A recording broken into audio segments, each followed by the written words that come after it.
আমরা সিদ্ধান্ত নিয়েছি তৃতীয় ভাষা শিক্ষা বাধ্যতামূলক, এটা আমাদের ইশতেহারে আছে, কিন্তু বাস্তবায়ন হবে ধাপে ধাপে, কারণ শিক্ষক, কন্টেন্ট, মূল্যায়ন সব প্রস্তুতির দরকার আছে। গত বছরগুলোতে শিক্ষা খাতে বরাদ্দ মোট বাজেটের প্রায় 12% আশেপাশে থেকেছে এবং জিডিপির অনুপাতে তা 1.5-2% কাছাকাছি ঘোরাফেরা করেছে। এটা একটি কাঠামোগত সীমা, কিন্তু আমাদের সরকারের, বিশেষ করে মাননীয় প্রধানমন্ত্রী জনাব তারেক রহমানের নীতিগত অবস্থান পরিষ্কার। শিক্ষা খাতে বরাদ্দ জিডিপি 5% নিয়ে যাওয়া, এটি আমাদের নির্বাচনী অঙ্গীকার। আর আন্তর্জাতিক মানদণ্ড বলে শিক্ষা খাত জিডিপি 4-6% এবং মোট সরকারি ব্যয় 15-20%। এই লক্ষ্যগুলো অর্জন করতে হবে। আমরা কি করব?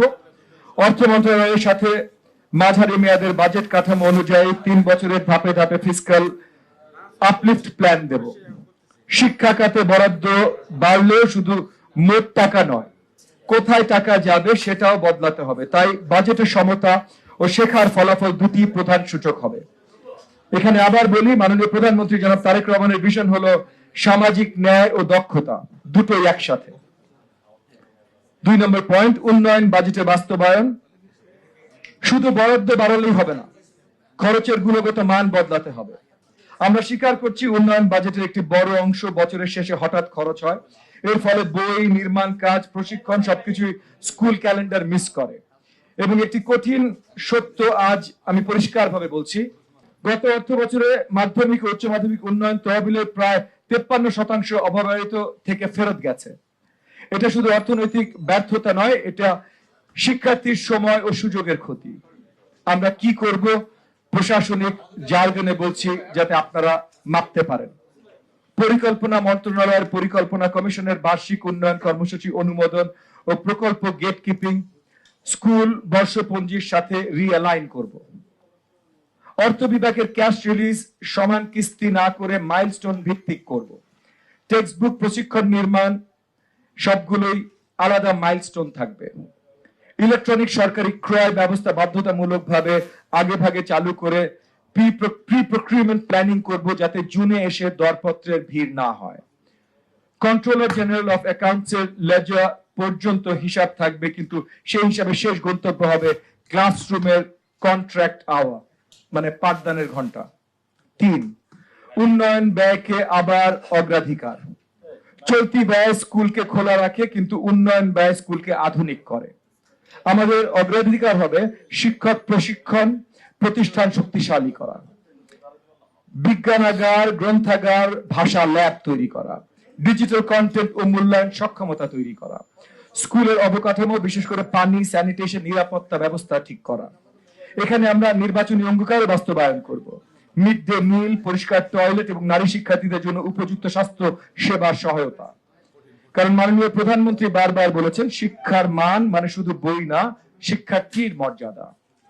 4 নম্বর point, one teacher one tab. আমাদের ইশতেহারে আছে free wifi, multimedia classroom, one teacher one tab. আমরা এটাকে গ্যাজেট প্রজেক্ট বানাবো না, আমরা এটাকে বানাবো শিক্ষণ শেখার অপারেটিং সিস্টেম। আমরা কি করব? তথ্য ও যোগাযোগ প্রযুক্তি বিভাগের সাথে সমন্বয় করে স্কুল পর্যায়ে ডিজিটাল লিটারেসি, কৃত্রিম বুদ্ধিমত্তা, সচেতনতা, সাইবার সেফটি, এই 3টি বাধ্যতামূলক সক্ষমতা হিসাবে নিয়ে আসব। শিক্ষক ট্যাবের ভেতরে থাকবে পাঠ পরিকল্পনা টেমপ্লেট, প্রশ্ন ব্যাংক, উপস্থিতি ও শিখন প্রমাণ আপলোড, যাতে শেখা ট্র্যাক করা যেতে পারে। আর মাননীয় প্রধানমন্ত্রী জনাব তারেক রহমানের ডিজিটাল দক্ষ বাংলাদেশ ভিশন বাস্তবায়নের জাতীয় ডিজিটাল দক্ষতা কর্তৃপক্ষ গঠনের প্রতিশ্রুতির সাথে শিক্ষা খাতকে যুক্ত করব। আজ আমরা দিক নির্দেশনা দিলাম, বাস্তবায়নের জন্য আমরা 3 ধাপের টাইমলাইন ধরে এগোবো। প্রথম ধাপ, বাজেট ও প্রকল্প বাস্তবায়নে ডায়াগনস্টিক রিভিউ। উন্নয়ন বাজেটের যেই অংশটা আমরা ফেরত যেয়ে থাকে সেটা কারণ ভিত্তিক রুট কজ অ্যানালিসিস। শিক্ষক ট্যাব, মাল্টিমিডিয়া, ভাষা শিক্ষা পাইলট ডিজাইন।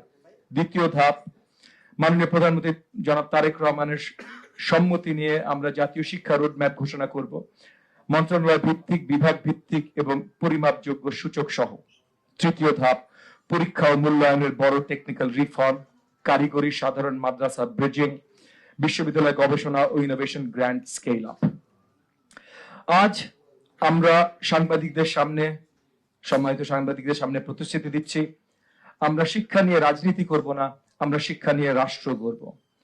মাননীয় প্রধানমন্ত্রী জনাব তারেক রহমান যে বাংলাদেশ কল্পনা করেন, দক্ষ, ন্যায়ভিত্তিক, প্রযুক্তি সক্ষম, মূল্যবোধ সম্পন্ন, সেই বাংলাদেশ গড়ার সবচেয়ে শক্তিশালী হাতিয়ার হলো শিক্ষা। এবং শিক্ষা মন্ত্রণালয় হিসেবে আমাদের দায়িত্ব সেই ভিশন বাস্তবায়নে নামা। Next level, well done, side by side, free.